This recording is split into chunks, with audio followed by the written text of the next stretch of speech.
अब आप देखेंगे कि मैंने उस फंदे को बंद करके उसी फंदे में से वापस हुक को लिया है। मैं उसको दोबारा से निकालूंगी और अब मैं फिर से वापस से उसको डालूंगी, मतलब एक क्रोशे बनाऊंगी, सिंगल क्रोशे। मैं दोबारा से इसको दिखाती हूँ। अब आप अगर देख सकें, ये मेरा लास्ट फंदा है और ये मेरा पहला फंदा है। अब ये लाइन बंद नहीं है, तो मैं बंद करने के लिए वापस से पहले फंदे में जाऊंगी, दोनों लूप्स में से निकालूंगी, धागा खींचूंगी, निकालूंगी। पर अब मैं धागों को ऊपर नहीं लूँगी। अब मैं इस लूप को सीधा इस वाले लूप में से निकाल लूँगी, जिससे कि मेरी एक पूरा गोला बंद हो गया। अब मैं नई लाइन शुरू करने के लिए फिर से धागा उठा के एक चेन बना लूँगी और फिर से उसी वाले फंदे में जाके, जिससे मैंने लाइन क्लोज़ की थी, पहले फंदे में जाके दोबारा से धागा निकालूंगी, ऊपर लाऊंगी और फिर अब धागा उठाऊंगी एक सिंगल क्रोशे बनाने के लिए। क्योंकि अब मैं नई लाइन शुरू कर रही हूँ, तो मैं एक सिंगल क्रोशे बनाऊंगी और मैं यहाँ पर एक स्टिच अपना बना लूँगी। अब यहाँ पे मेरे पास एक स्टिच हो गया है, आप देख सकते हो। अब इस स्टिच को मैं हमेशा मार्क करके रखूँगी, ताकि मैं आगे जब बढ़ूँ, जब मैं अपने काम को बढ़ाऊँ, तो मैं उसमें खो ना जाऊँ। तो उसके लिए मैं किसी भी पिन का या धागे का या किसी भी चीज़ का इस्तेमाल आप लोग कर सकते हैं, जो भी आपके पास कन्वीनियंटली अवेलेबल हो। ठीक है, आपके पास पिन ना हो तो कोई आप धागा फंसा के इसको हमेशा मार्क कर सकते हैं, या पिन मार्क कर सकते हैं, या आपको स्टिच मार्कर मिल जाए अपने घर के आसपास तो आप एक स्टिच मार्कर ले सकते हैं। मैं अब इसको यहाँ पर एक पिन के साथ मार्क कर रही हूँ। हमेशा याद रहे कि ये पहला फंदा हमेशा मार्क होगा। मैं इस पूरे वी के पास से, देखिए ये जो वी है, यहाँ पे ये वी बन रहा है, मैं इसके नीचे से इसे लेके जाऊँगी। एक मिनट,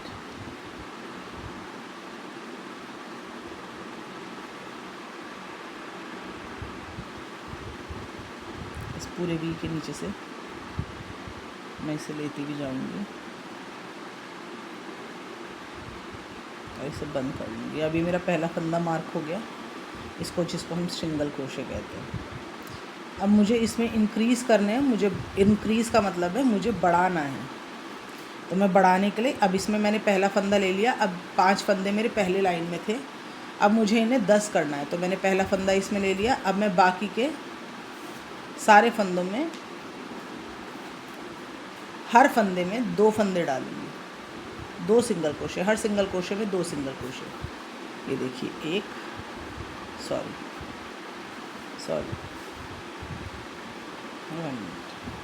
मैंने धागा उठा लिया था, धागा नहीं उठाना उसमें, आपको सिंपली जाना है, धागा खींचना है, ऊपर करना है और फिर धागा उठाना है और दोनों लूप्स में से एक साथ जाना है। ये आपका हो गया एक। अब उसी में वापस मैं उसी में जा रही हूँ, इसको कहते हैं इंक्रीज़, फंदों को बढ़ाना। फिर से मैं धागा उठाऊँगी और मैं वापस उसी लूप में से 2 क्रोशे बनाऊँगी। अब मेरे पास दो फंदों में 3 फंदे हैं, 1 2 3, देख रहे हैं आप, 3 फंदे मेरे पास 2 फंदों में। तो अब हमारे पास एक फंदा हमने इंक्रीज़ कर लिया है। अब मैं थोड़ा सा और आगे जाऊंगी, नेक्स्ट वाले फंदे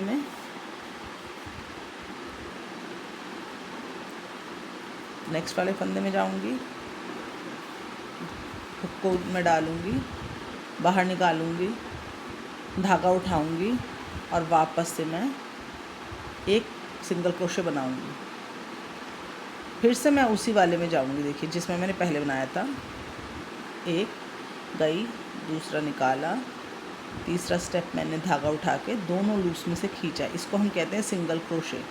और जब हम एक ही फंदे में से 2 सिंगल क्रोशे निकालते हैं तो उसको हम कहते हैं इंक्रीज़। इंक्रीज़ मतलब बढ़ाना। वीडियो में वो आपको इसी भाषा देखने को मिलेगी। तो अब हमारे पास कितने फंदे हो गए, 1 2 3। अब 3 फंदों में हमारे पास 5 फंदे हो गए हैं। पहले 3 फंदे थे, अब 1 2 3 4 5। अब हम फिर नेक्स्ट फंदे में जाएंगे। देखिए हमने इसमें काम किया था, अब हम इसमें जाएंगे। हुक को मैं डालूंगी,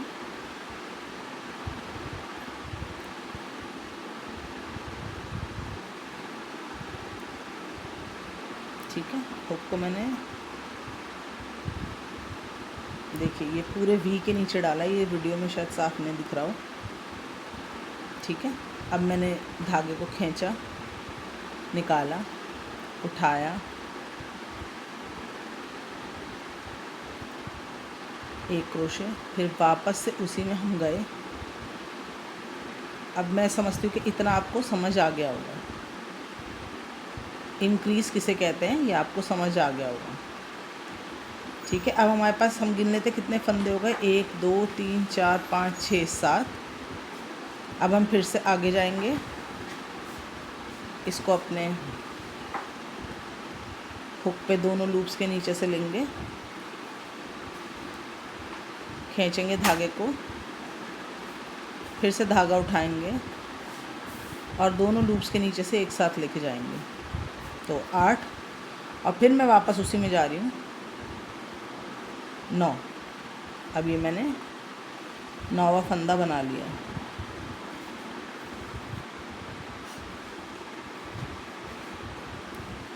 अब हमारे पास लास्ट में एक फंदा बचा है यहाँ पर, अगर आप देखें तो ये वाला फंदा, ये जो उठा हुआ फंदा है, ये वो जंजीर है, ये वो चेन है जो हमने लाइन शुरू करने के लिए बनाई थी।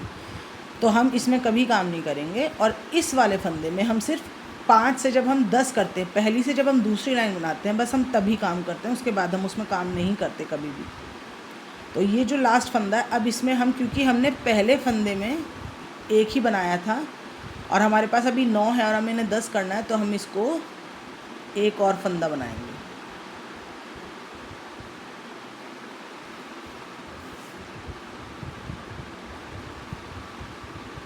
ठीक है, ये देखिए मैंने दोनों लूप्स को लिया है, मैंने धागे को खींचा, अब मैं दोनों को एक साथ निकालूंगी। अब मेरे पास, गिन लेते हैं कितने फंदे हो गए। ये पिन लगी हुई है जहाँ से, 1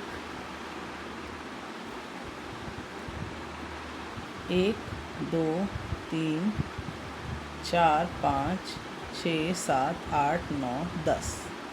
तो मेरे पास 10 फंदे पूरे हो गए। अब मैं इसमें से ये पिन निकालूंगी,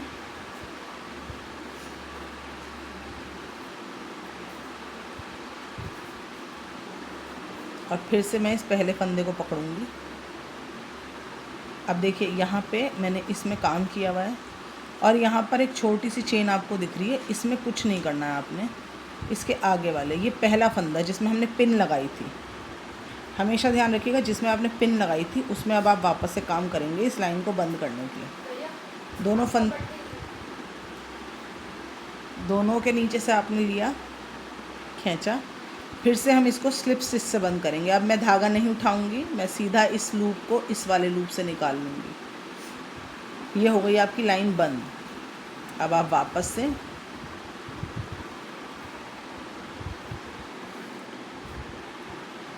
से आपने एक चेन बनाई और फिर से हमने जो पहला फंदा था जिसमें हमने लाइन बंद की थी उसी में हम वापस जाएंगे। हमने खींचा, अब हमने एक सिंगल क्रोशे बनाया जिसमें अब ये मेरा पहला फंदा काउंट होता है तीसरी लाइन का। अब मैंने इसमें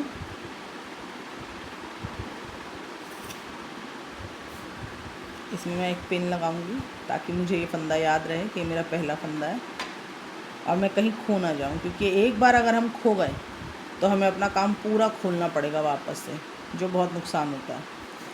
और हमेशा कोशिश करिए कि पहले आप जब भी लाइन बंद करें तो हमेशा अपने फंदे गिन लें कि जितने फंदे हमें चाहिए था उतना है या नहीं है। अगर नहीं है तो देख लें कहाँ पर आपसे गलती हुई है।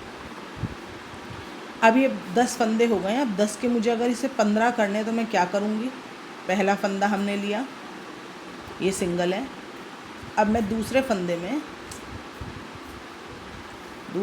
में मैं इंक्रीज़ करूँगी। इंक्रीज़ मतलब 2 फंदे 2 सिंगल क्रोशे एक साथ लूँगी, एक। अब मैं वापस उसी में जाऊँगी,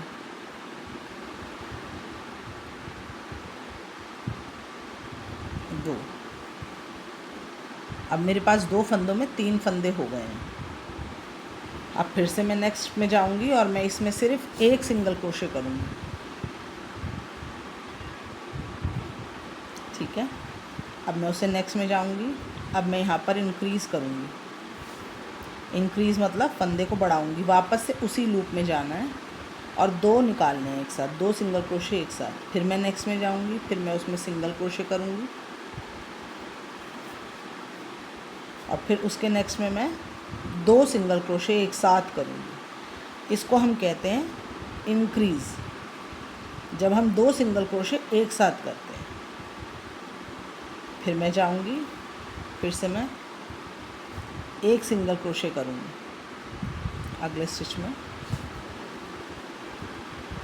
फिर उसके नेक्स्ट स्टिच में मैं फिर से 2 सिंगल क्रोशे करूँगी।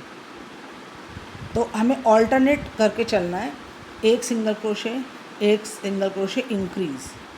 तो जब आपको वीडियो में एस सी और इंक्रीज़ दिखे तो एस सी और इंक्रीज़ का मतलब है एक फंदे में हम सिंगल क्रोशे करेंगे और उसके नेक्स्ट फंदे में हम 2 सिंगल क्रोशे एक साथ करेंगे। अब इसमें हमने क्या किया था, इसमें हमने इंक्रीज़ किया था। देखिए आपको दिख रहा होगा इंक्रीज़, यहाँ पे 1, 2 और 3 लाइनें दिख रही हैं और इसके बाजू में हमने एक सिंगल क्रोशे किया है। इसमें देखिए आपको सिर्फ 2 लाइनें दिख रही होंगी। तो अब हम वापस से एक सिंगल क्रोशे करेंगे और फिर से हम इंक्रीज़ करेंगे, एक ही सिंगल क्रोशे में से 2 सिंगल क्रोशे निकालेंगे। अब हमने देखिए इस फंदे में जो लास्ट का फंदा था, देखिए ये मेरा पहला फंदा है, ये चेन है जिसमें मैंने नई लाइन की शुरुआत की थी और ये लास्ट फंदा है पिछली लाइन का। तो अब हम सारे अपने फंदे एक बार गिन लेंगे जहाँ से मेरी पिन लगी हुई है। तो पिन मेरी इसमें है 1, 2, 3, 4, 5, 6, 7, 8, 9, 10, 11, 12, 13, 14, 15। अब मेरे को जितने फंदे चाहिए थे 15 वो मेरे पास हैं। तो क्योंकि और देखिए लास्ट वाले फंदे में मैंने इसमें इंक्रीज़ किया है। तो अब हम इस फंदे में काम नहीं करेंगे क्योंकि मेरे पास 15 स्टिचेस जो मुझे चाहिए थे वो मेरे पास हैं। तो अब मैं इसमें से पिन निकालूंगी